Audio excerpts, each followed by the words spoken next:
Hi అండి, welcome to my channel. ఈరోజు నేను చెప్పబోయే కథ తెలివైన మేక, తెలివి తక్కువ తోడేలు. ఒకరోజు ఒక మేకపిల్ల గొర్రెల మందతో పాటు గడ్డి మేయడానికి వెళ్ళింది. అది అలా గడ్డి మేస్తూ కొద్ది దూరం వెళ్తే ఇంకా తీయటి గడ్డి లభిస్తుంది అని తీయటి గడ్డి కోసం ఇంకా ముందుకు వెళ్ళింది. అలా వెళ్తుండగా అది గొర్రెల మందకు దూరం అయ్యింది. తీయటి గడ్డి దొరకడం వల్ల అది ఆనందంతో గంతులేసింది.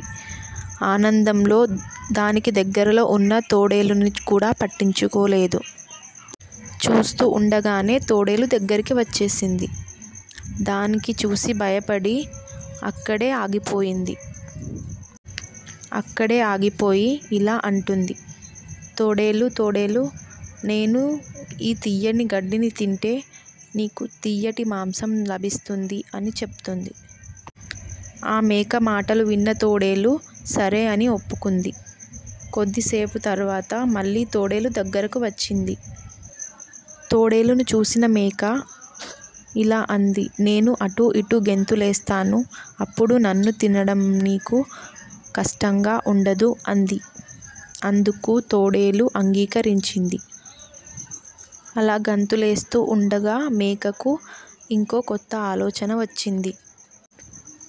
అప్పుడు మేక తోడేలుతో ఇలా అంది: నువ్వు నా మెడలో ఉన్న గంటను తీసుకొని దాన్ని మోగించు, నేను ఆ గంట శబ్దానికి ఇంకా చాలా గెంతులేస్తాను అని అంది. దానికి తోడేలు ఒప్పుకొని గంటను తీసుకొని శబ్దం చేయడం మొదలుపెట్టింది. ఆ గంట శబ్దానికి అక్కడే ఉన్న గొర్రెల కాపరి వచ్చాడు. గొర్రెల కాపరితో వచ్చిన కుక్కలు తోడేలుని వెంబడించేసరికి అది అడవిలోకి పారిపోయింది. దీంతో మీకు ఏమర్థమైంది? మేక తెలివైనది, తోడేలు తెలివి తక్కువది. మేక చెప్పిన మాటలన్నీ విని అది చెప్పినట్టు చేస్తూ వెళ్ళిపోయింది. అందుకే దానికి అలా జరిగింది.